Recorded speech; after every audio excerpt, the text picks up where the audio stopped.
Welcome to the Business Scholarship Podcast, interdisciplinary conversations about new works in the broad world of business research. I'm your host, Andrew Jennings.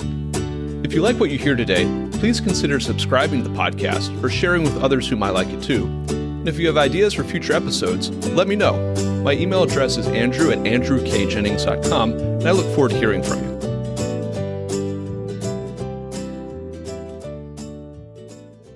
Our guest today is Michael Cappucci, Senior Vice President at Harvard Management Company. We'll be discussing his new paper, The Proxy War against Proxy Advisors, which I'll link to in the show notes for today's episode. Michael, welcome to the Business Scholarship Podcast. I'm glad to be with you. Michael, your paper has a pretty intriguing title, The Proxy War on Proxy Advisors. I wonder if we can maybe start the conversation by touching on just who are proxy advisors, where did they come from as a group, and what do they do? And maybe a little bit about what they do in the context of what you do in your day job. Sure. So my day job, I'm the managing director for compliance and sustainable investing here at Harvard Management Company. That's the group that manages the endowment for Harvard University.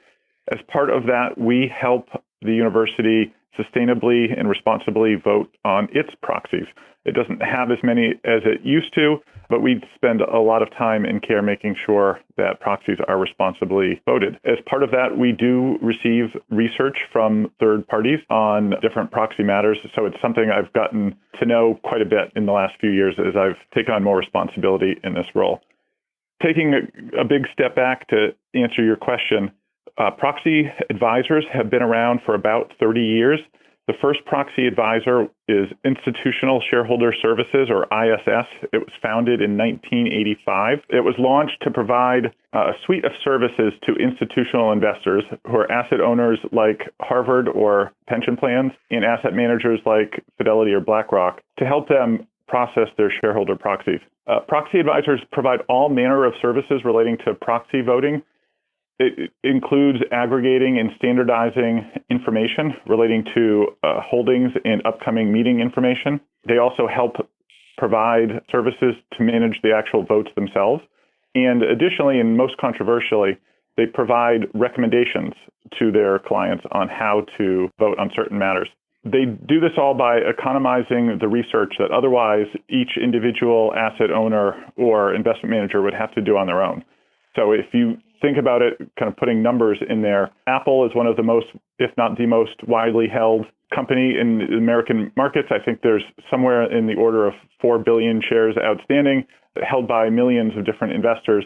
If all of them had to separately do their own independent research every time there was a proxy vote, there would be a lot of wasted effort and duplicated effort that went into that. Instead, the largest institutional investors hire these other third parties to do some of the legwork and the research for them. So it's a cost-effective way of pooling the research costs as well as providing a standardized platform for voting the proxies themselves.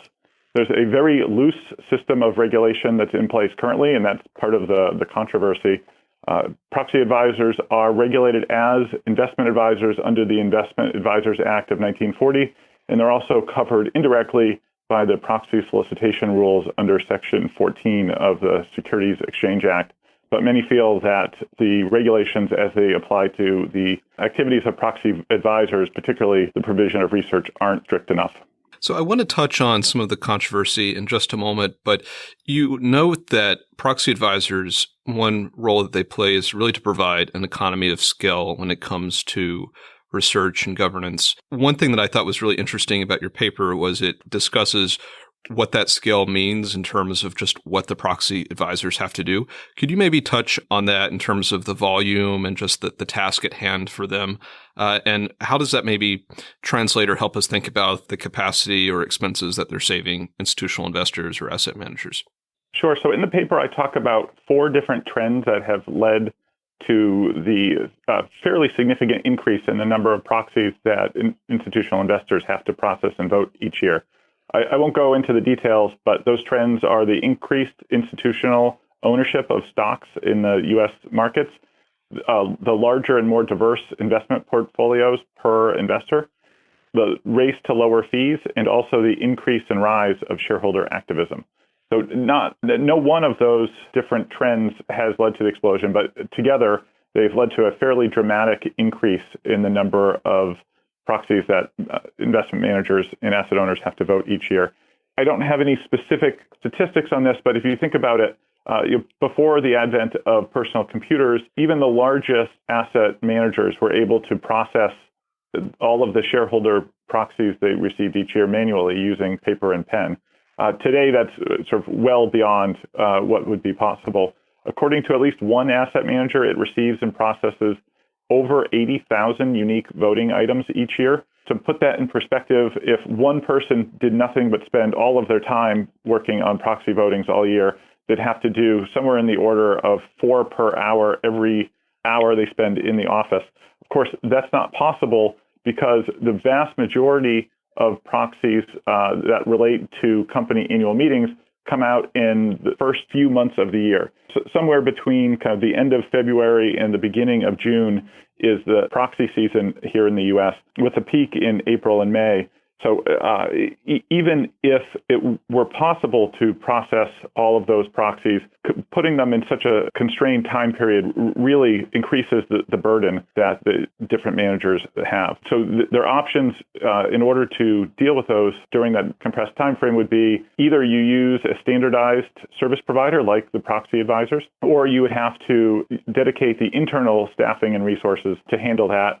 So far, relatively few investment managers, including the very largest, the State Streets and BlackRocks and Vanguards of the world, have the internal resources to handle that exclusively themselves. Usually, the managers dedicate the internal personnel on the matters that they feel are most important to their shareholders. So they would tend to look at the names and voting decisions relating to the positions where they hold the largest amount or that are the most controversial. But often, those are only a small subset of the many, many proxies that have to be voted. Just identifying which are the controversial topics where there might be a contested vote or where more research is required is itself a significant burden. All of the asset managers these days outsource at least some portion of that work and that responsibility to outside proxy advisors. So it's a massive undertaking that proxy advisors are responsible for, and it tends to happen in a fairly short period every year. But this is an undertaking that, as you noted at the top, hasn't been without controversy or criticism. Could you maybe touch on some of the criticisms of proxy advisors and the work that they do? Sure. So as the number of different proxy proposals and votes has increased, so has the scrutiny on the proxy advisors providing the recommendations. I think it's important to note that some of the concerns have come from across all kind of dimensions in political spectrum. So there are folks on the left and on the right who've expressed concerns. Both pro-shareholder groups and pro-company groups have weighed in on this topic. However, the most vocal opponents of proxy advisors and the folks calling the most loudly for increased regulation have been the corporate industry trade groups and lobbyists like the Business Roundtable, the Chamber of Commerce, and the Center on Executive Compensation. All of them have dedicated specific resources to this issue and have made a point of weighing in on all of the public opportunities to comment either in Congress or the SEC. There is a fairly wide array of sort of charges and criticisms that have been leveled at the proxy advisors. I'll talk about 4 kind of general thematic issues that folks have raised. There are others, but I think this kind of gets at the most of the concerns. The first one is that proxy advisors have too much influence. As I said a moment ago, one of the general trends that has impacted the market is the move from retail ownership of stocks to institutional ownership. Today, roughly 75% of all outstanding shares of U.S. corporations are held by institutions, and the vast majority of them use either ISS or Glass Lewis for proxy services, somewhere in the neighborhood of 97%. So there's no doubt that those two proxy advisors have a significant role to play in the industry. There's some question of what level of influence or control they actually have. Obviously, to the extent that they're just mechanically processing the instructions of their clients, they're not acting in a way to place any influence on the outcome. But through their process of generating research and making recommendations, there are some number of their clients, and how many is open for debate, that just mechanically take their recommendations And so effectively, ISS and Glass Lewis control those votes. I've seen estimates ranging from as low as 3% to around 30% of the shares of different companies. So that is one concern. Another, and this is one that the SEC has focused on most recently, is that the research and recommendations they provide can be inaccurate.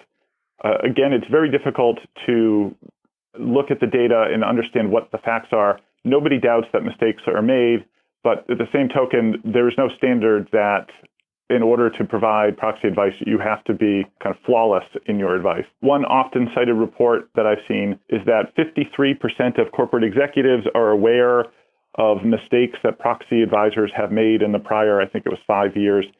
I don't know how telling that statistic is. Just because they make one mistake in 5 years doesn't necessarily mean that the reports are riddled with errors. In the SEC release, the data that they provided suggested that somewhere in the order of 1.5% of company proxies each year have to be refiled due to proxy advisor errors or discrepancies.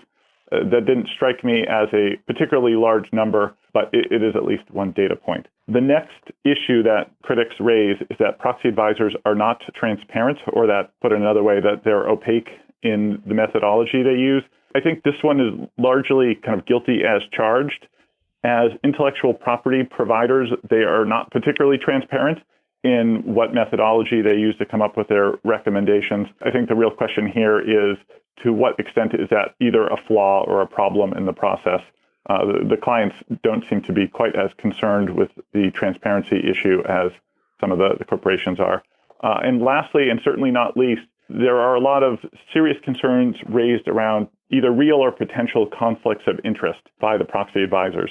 One obvious one is that because they provide advice to clients who are themselves sometimes the shareholders of particular shareholder proposals, that there's some institutional bias in that framework where they would be more inclined to support shareholder proposals that are made either by existing or potential clients. So that there's sort of a tendency to more frequently vote against management than they otherwise might if they were just looking at the facts. And there's also an issue that ISS, which is the largest proxy advisor, does have some other corporate governance consulting services that it provides through a separate wing of its corporate entity. And some folks feel that that provides an additional layer of conflict that tends to bias the results of their research as well. So those are the criticisms, and they may or may not have some merits to them depending on one's perspective. But you mentioned an SEC release and reform proposals. What's kind of the state of play with potential reform or new rules around proxy advisors? And are those reforms or new rules designed to address the problems, or are they well aligned to solving the problems that critics have pointed to? So there have been a variety of proposals offered up to fix the problems with proxy advisors. About as many critics as there are out there, there are different proposals and solutions, and they really range in terms of the depth and breadth of what they've offered. Some just suggest that more standardized disclosure is required. Others have called for the complete overhaul of the proxy advisory industry. To give you a sense of exactly how high up some of these concerns have gotten, in 2017 and 2018, there were separate bipartisan House and Senate bills that were proposed to increase the regulation on proxy advisors in various ways. Neither of them made it to a full vote, and so the status remains unclear. But it does suggest that the critics, in particular the lobbyists, have gotten the attention of folks in high places. As you mentioned, the SEC is most recently weighed in on this. They've been considering the matter at least since 2010 when they held a roundtable on the subject. Most recently, in November of 2019, they approved and released a proposal for an amendment to some of their rulemaking, which, if adopted, would impose a mandatory company review period for proxy advisor recommendations and also create stricter disclosure requirements around conflicts of interest. The SEC did approach this with a great deal of caution. They spent a fair amount of time thinking through the various options before they landed on this particular proposal.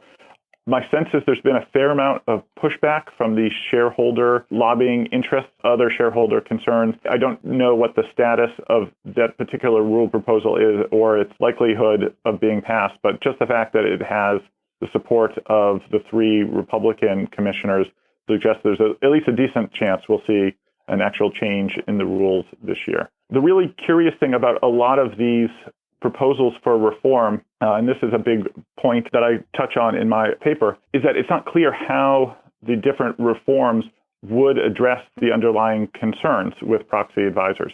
One of the biggest issues is that they have to process an awful lot of information within a relatively compressed time frame, as we were discussing. Adding an extra company review period is only going to make that worse. And so it's not exactly clear whether the reduction in the number of errors or the increase in the accuracy will, in the whole, provide a greater benefit to corporations, or whether the additional constraints will lead to other unintended or maybe even intended consequences that may hurt shareholders in their ability to get independent advice on some of these issues.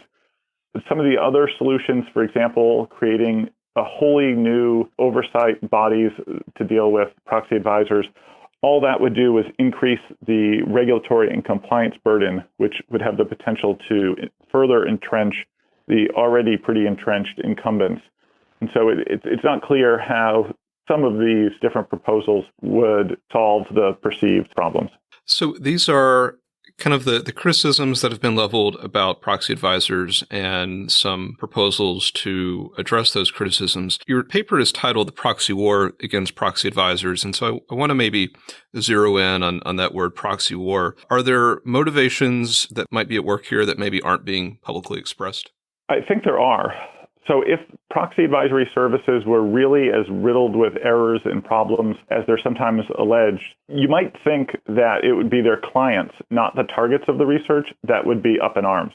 So, for example, all of the institutional investors out there who are paying for these services have their own fiduciary duty to act responsibly with respect to proxy voting. If they felt that that duty were somehow jeopardized or compromised by receiving proxy voting advice or recommendations that were wholly detached from reality or so riddled with errors that it would cause significant problems, you would expect that to be addressed more directly between the clients and the service providers, rather than indirectly through a chain of somewhat attenuated business interests and lobbying groups.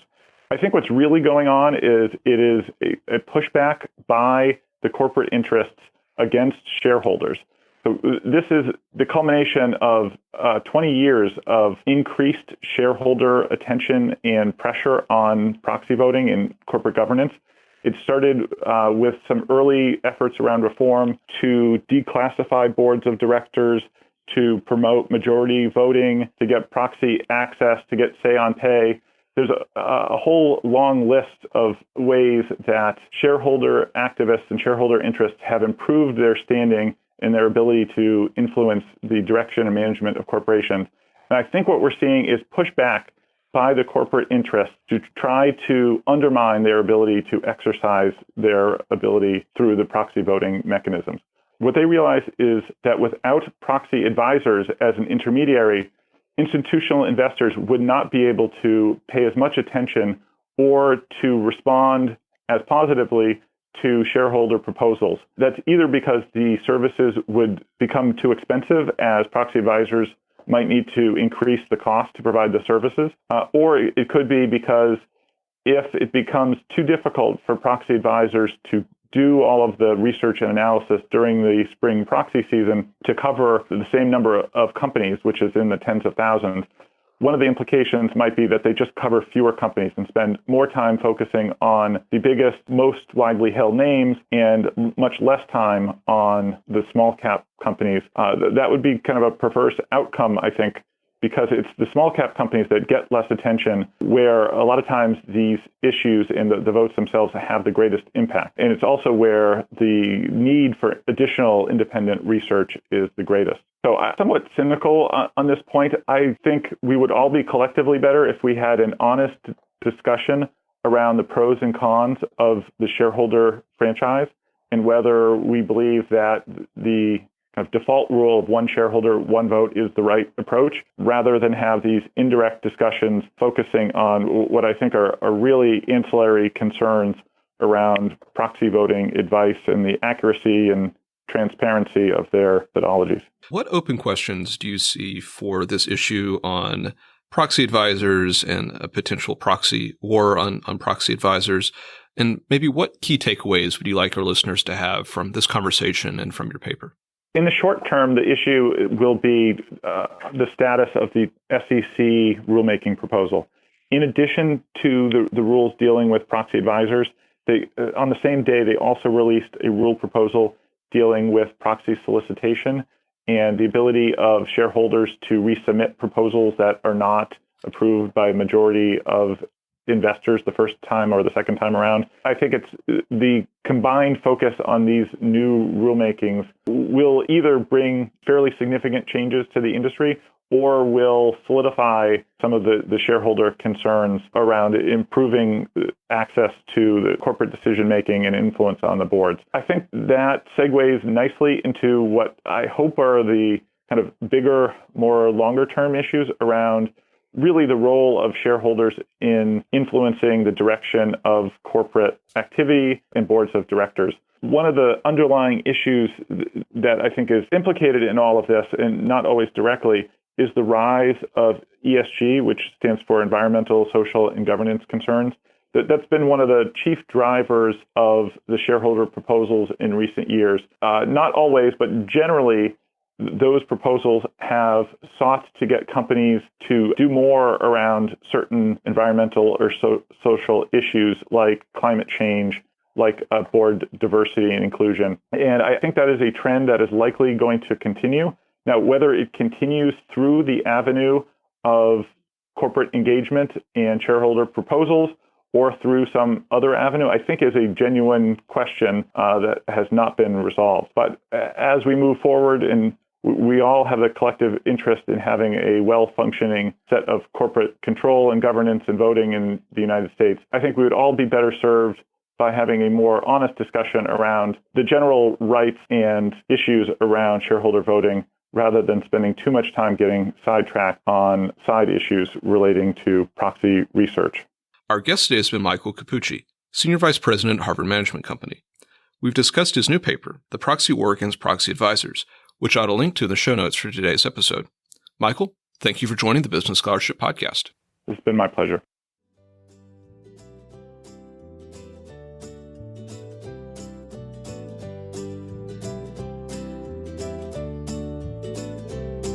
Thank you for listening to another episode of the Business Scholarship Podcast. If you like what you heard, please consider subscribing to the podcast or leaving a rating on your favorite podcast app, or let other people know about it too. If you have suggestions for future episodes, please let me know. My email address is andrew@andrewkjennings.com, and I look forward to hearing from you. Until the next time, I'm your host, Andrew Jennings.